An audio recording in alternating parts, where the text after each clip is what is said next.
Okay, we'll get rolling, guys. If you're ready, I'm ready. The Mean Green update.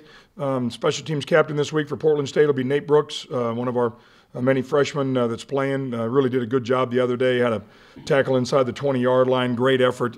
Just really like his development, and he'll be our captain. Injuries, the good news is there's nothing new.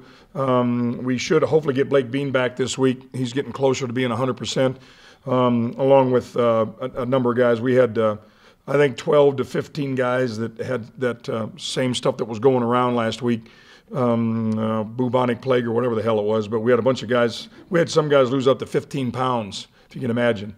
We'd all like to get on that diet, but it was just through sickness. And so they're all back. They're all feeling better. Good for them, and it'll help our team in our preparation this week because most of those guys didn't practice hardly at all last week. So I think we're in good shape coming out of when we went into practice last night and going into our practice tomorrow. Honorary captains this week, we'll have Michael Hope, Corbin Fanning. They were captains for one of our games last year. They're inflicted with the Duchenne's muscular dystrophy.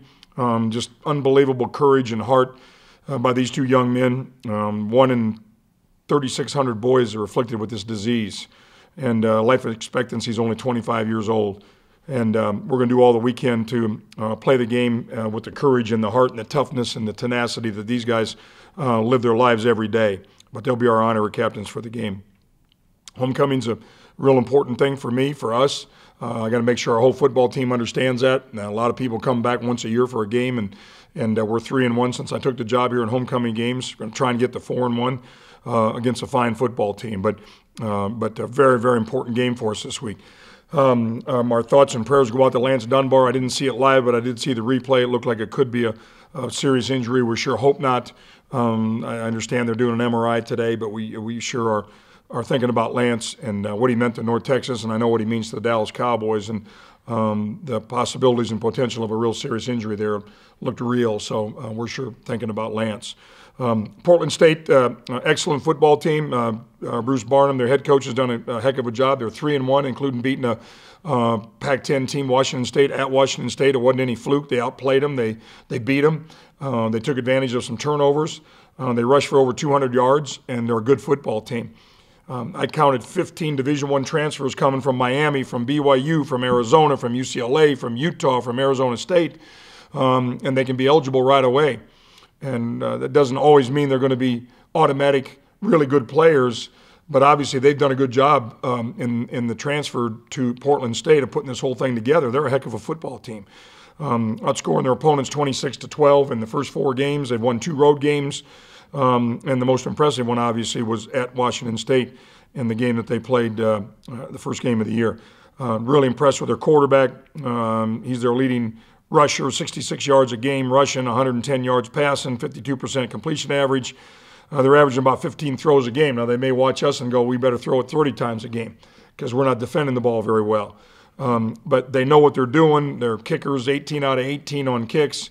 They're a good football team. They're well coached, and they're 3-1 for a lot of reasons when you watch them on tape. They're averaging 300 pounds up front in the offensive line. They're averaging 280 pounds up front in the defensive line.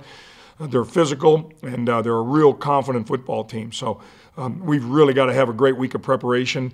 Through 4 games, obviously, we've come up short. They've won 3 more games than we have, and this should be a real good matchup and a team that I think will really be hungry to play well for our fans and to get our first win of the year. So opening up to questions. A lot of times when fans see an FCS team on your schedule, they automatically consider that a win. Is that misleading, considering the quality of Portland State? Yeah, no question, Joe. And I didn't even mention FCS, FBS talking to our football team. I mentioned they're 3-1. They've already beaten Washington State out of the Pac-10. They're a really good football team. You turn on the tape and watch it. You don't have to fabricate good players and good execution, a good football team. They really are. So it really has nothing to do with it, how they got there or where they're at. I know it's an opponent coming in here. They'll watch us on tape. We haven't won a game yet in 4 games. We've lost 3 road games. We lost our 1 game at home, and they're going to come in here very confident that they can win a football game. So it really doesn't matter how many scholarships they have or who where their coaches came from. It's just a matter of what are you doing each day and each Saturday, and what have you put together in 2015. And so far, their resume is better than ours. This team's really struggled defensively this season. Would you say it's a scheme thing, a personnel injury thing, or just kind of a culmination of Yeah, I think it's a culmination of things. I don't think there's anything unsound with our scheme, with what we do, but obviously we're not executing it nearly as good as we need to. We're not getting turnovers. That's very obvious. And we're not playing as physical as we need to. We're missing too many tackles. Those are things that are very uncharacteristic of what we've built here in the program. So I don't really have any problem with what we're doing scheme-wise. We sure need to execute the scheme better, and we need to make more plays. You know, when we built this thing, we tried to put this thing together with, building and instilling the DNA of North Texas football is be unselfish, be physical, out-hit your opponent, make no excuses, fight for your brother.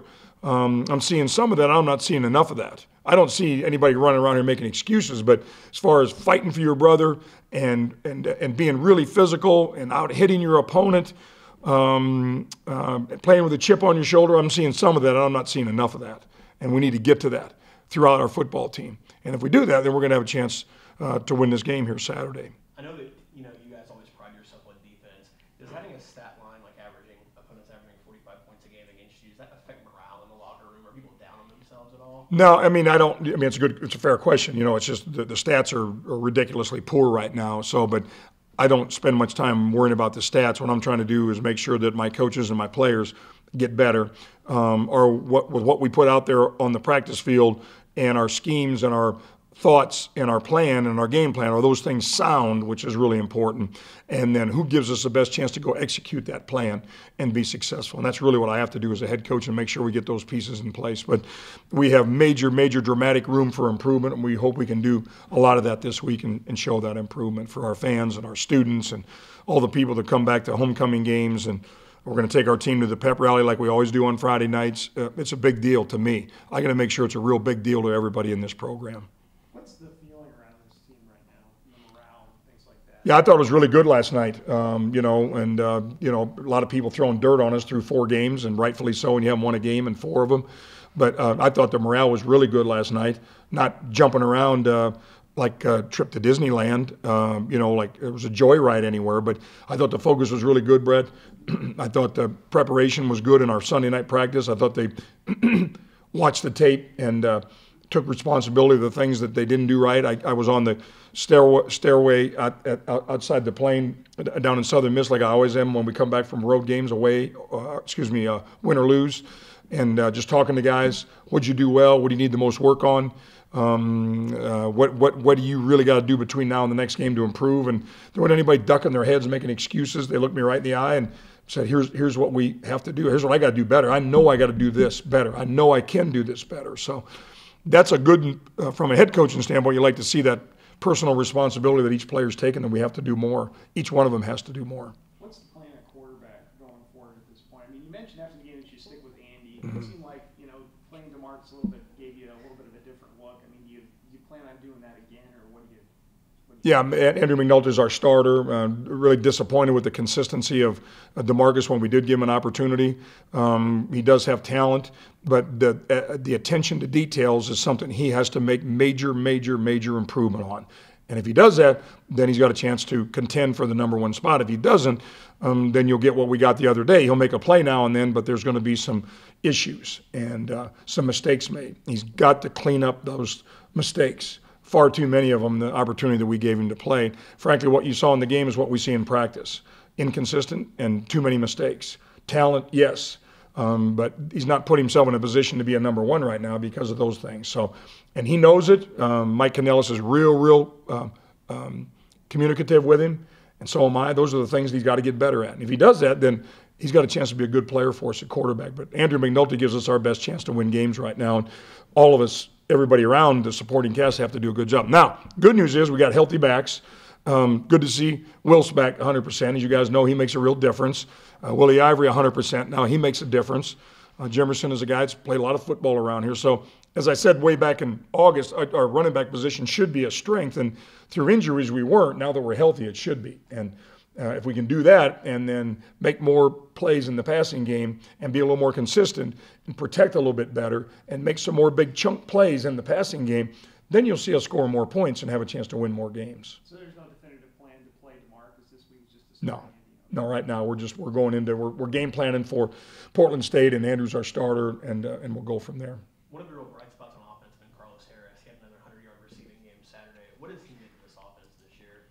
Yeah, I mean, he's done what he's done ever since I've been here, and we recruited him and brought him here. He's competitive, he's tough, he's prideful, he makes plays.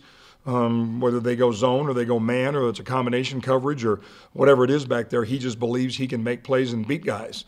And he defies the odds every Saturday because he's one of the smallest guys on a Division I football field, but he just finds a way to make plays. And he'll continue to have opportunities because we're going to get him the ball now. We're going to do everything we can to try and get him the football.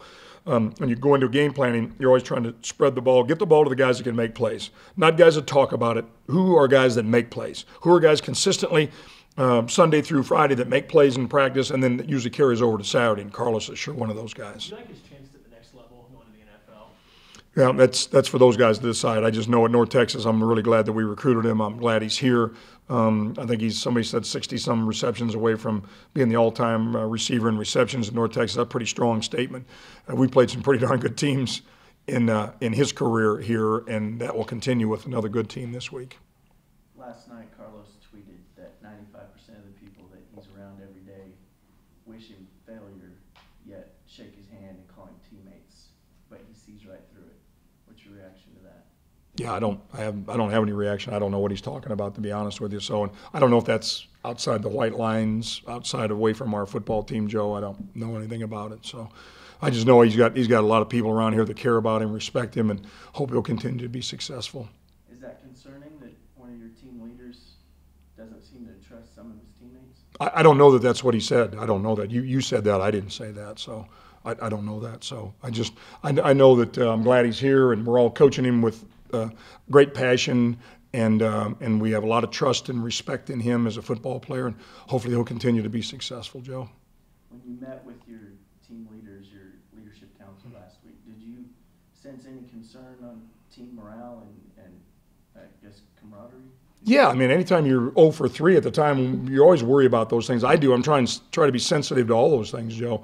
What can we do better as coaches? What can we do better as players? What can we do better as a football team? When there's all that negativity outside, the program, what can we do to make sure that we bond and we believe in the power of hope and being strong and those kind of things? It's real important that we continue doing that.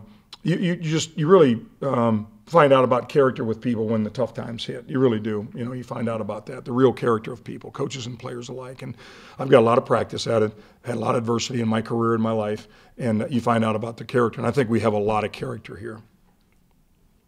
Anthony, Southern Miss really came after you guys on 3rd and long, and I think it had 4 sacks in the first half on 3rd downs. Was there something that you guys could do to adjust to that, or did you see something in that game that?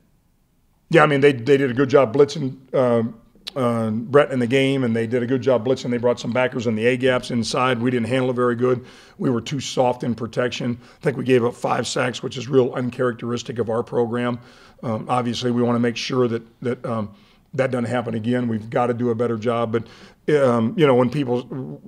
whenever somebody sees something on tape that worked for them, what do? Forget about it, or say, you know what, even if it's not in our game plan, maybe we should instill it in our game plan, install it in our game plan, because it worked for them and it'll probably work for us, or could work for us. So we have to shore those things up and do a better job. Anthony Marcus's inconsistency is more a matter of decision-making, or is still trying to get a full grasp of the offense? Both. Yeah, both, Joe, all the way. So, yeah, definitely, both. So, yeah, it's a matter of not being here when he could have been, should have been. We wanted him here, and it's one of the toughest positions in all of athletics to play as a quarterback and do the things that's asked of you, no matter what the scheme is. And he's slowly but surely getting there, but he's not there yet. Anthony Wallace really came in here and played well this year. What have you liked from him so far this season? Yeah, I mean, he's a hard-nosed guy. He's not a super talented football player, but he makes up for it in passion and toughness and energy and pride and loyalty, and he cares. This football team is really, really important to him. I mean, it's really important to him. So, and when you want a team to really rally, and when you've had some tough times here in the first games of the season, he's a guy that you can really rally around. He's just really a team guy, a phenomenal team guy, and he's a joy to coach. He really is. And he's got some things that he does when he pulls the team around him, and it comes from the heart. A cheer, a saying, a theme, and when he communicates, everybody listens. Obviously, his journey here was, an odd one, coming from Oregon, pretty highly touted guy. Did he handle that pretty well, just, in a sense of coming and playing? Yeah, I think so, and a lot of it just had to do getting back closer to home. It's always you always appreciate these guys when things don't work out in their first stop in college. When they come back, there's a comfort level being closer to home, and I'm sure that's helped him. I know that it's helped him, but we're glad he made the change. We're glad he made the move, and we're really appreciate what he's given to this program. And I think he's got some really good games ahead. He played his best game since he's come to North Texas Saturday. It can get lost in the shuffle of a loss, but we watched the tape, and he really played well and did a lot of good things, so we expect him to play well again this week. Keyshawn had an unusual situation, it sounded like, getting to the game last week. Can you take us through that whole situation and getting him to the game a little bit late? Yeah, I mean, it was just I think his dad had passed when he was 7 years old, Brett, and his grandmother and grandmother really took over as his dad, his grandpa, especially when he was 7 years old. So when he passed, we wanted to make sure the most important thing was for him to be with his family and to pay respects to his grandfather, who's really close to him. And if it worked out for him to be at the game, great. And if it didn't, then we're going to just let him go spend time with family and lay his grandpa to rest. He and the family made a decision they wanted him to be at the game too. So we worked through compliance, we worked through insurance, we worked through NC2A. We do all those things that you have to when a young man has to be flown separately from your football team. So we did it all through the compliance end of it to make sure it was done right. But he got a chance to go be with family and say goodbye to his grandpa one last time. And then we got him on a private plane to fly to Hattiesburg and to get there shortly before. As we were literally taping and dressing in the locker room, he arrived at the locker room. So, you talk about commitment, you talk about courage, you talk about what a joy it is every day to go to work and be around young men. Keyshawn's one of those guys. So, but none of us can imagine, and maybe some of us can, but the emotions that he went through and the roller coaster and how hard that must have been, and yet to come out there and try and play really hard for his teammates and contribute. Really proud of him. Well, it looked like he played pretty well in that game. He's played really well every game. Yeah, we need more guys on this team to play as well and consistently as Keyshawn is right now. He's had a really good start. First third of the season, he's got a really good start.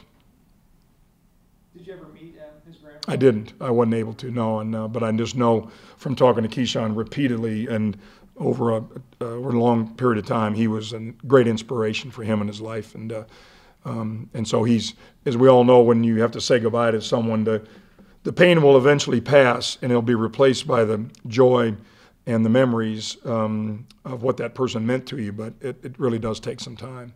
So we're here for him, and we supported him when it happened. We'll continue to support him. Is it a lot for a guy to handle to come in on the day of a funeral like that? Yeah, I think a lot. But it just speaks well to his character, his pride, his commitment, his love of this football team, and how badly he wants to help us turn this thing around and get some wins here, Brett.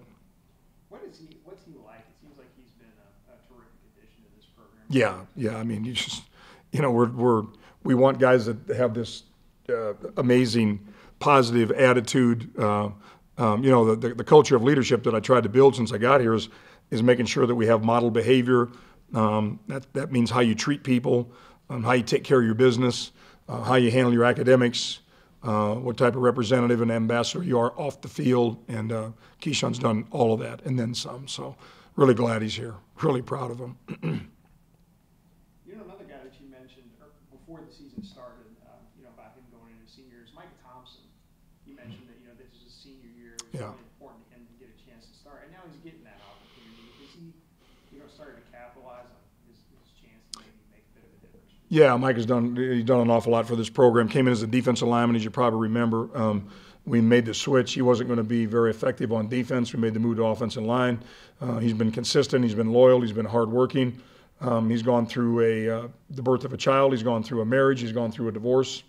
Senior in college, he's had a lot off the field to deal with.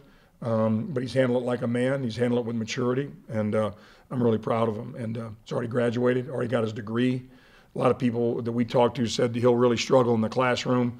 He might have issues with learning capacity, and all he's done is flourish since he got here to this program. So he's a great example. He's one of those guys you talk about for years to come. What we're looking for in the program. Is he just one of those guys that the opportunity to play college football really helped him in life? Yeah, it will. It's helped him now. It'll help him next week.